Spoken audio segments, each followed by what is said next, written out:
Баршаңызға қайырлы күн достар, менің каналыма қош келдіңіз. Бүгін өте жұмсақ, дәмді болып шығатын ватрушки бөлке рецептімен бөлісемін.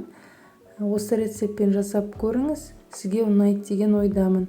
Видеоны соңына дейін қарап, менімен бірге болыңыз. Ең алдымен ыдысқа жылы сүт құямыз, оның үстіне құрғақ ашытқы саламыз. Қант салып, барлығын жақсылап араластырамыз. Мен апара жасамаймын, бірден осылай илеймін. Одан кейін бір жұмыртқаны саламыз, тұз саламыз, бөлме температурасындағы жұмсақ сары майды саламыз. Немесе ерітіп құюға да болады. Барлығын біркелкі болғанша араластырамыз. Енді аз мөлшерден ұнды сала отырып араластырамыз. Бірге бастаған соң қолмен илеймін. Ұнды мен алдын ала електен өткізіп дайындап алдым. Бізде осындай жұмсақ қамыр болып шығады.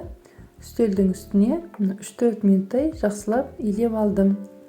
Қолымызға жабыспайтын өте жұмсақ қамыр болады. Ыдысқа кішкене сұйық май құйып, жан-жағына жағып аламыз.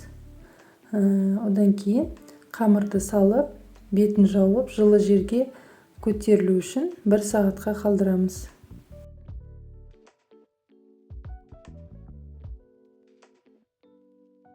Міне менде 40 минут уақыт өтті, өте жақсы көтерілген. Енді алып, бір илеп аламыз.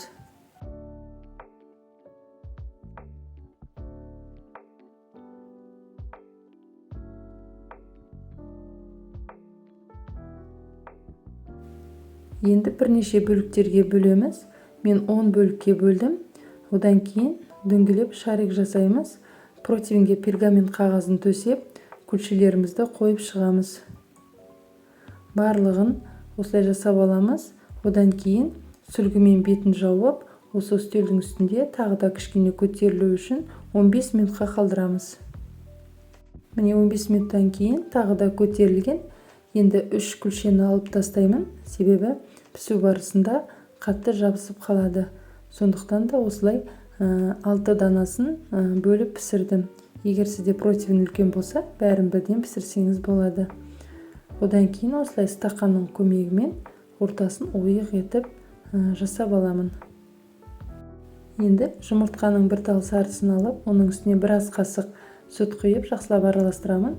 Одан кейін осылай бөлкелерімізге жағып шығамын. Енді салмасын саламыз. Мен мұнда өріктен жасалған джемді пайдаландым. Кез келген өзіңізге ұнайтын сүзбеден және басқа да салманы қолдансаңыз болады. Қызып тұрған пеште 180 градуста 30 минут пісіреміз. Міне осындай жұмсақ, әдемі, дәмді болып шығатын бөлкелеріміз дайын. Барлық құрамын, мөлшерін мен осы видеоның астына жазып қалдыратын боламын. Видеоны соңына дейін қарағаныңызға көп рахмет. Видео ұнаса, лайк басып, каналға тіркелуді ұмытпаңыз. Астарыңыз дәмді болсын.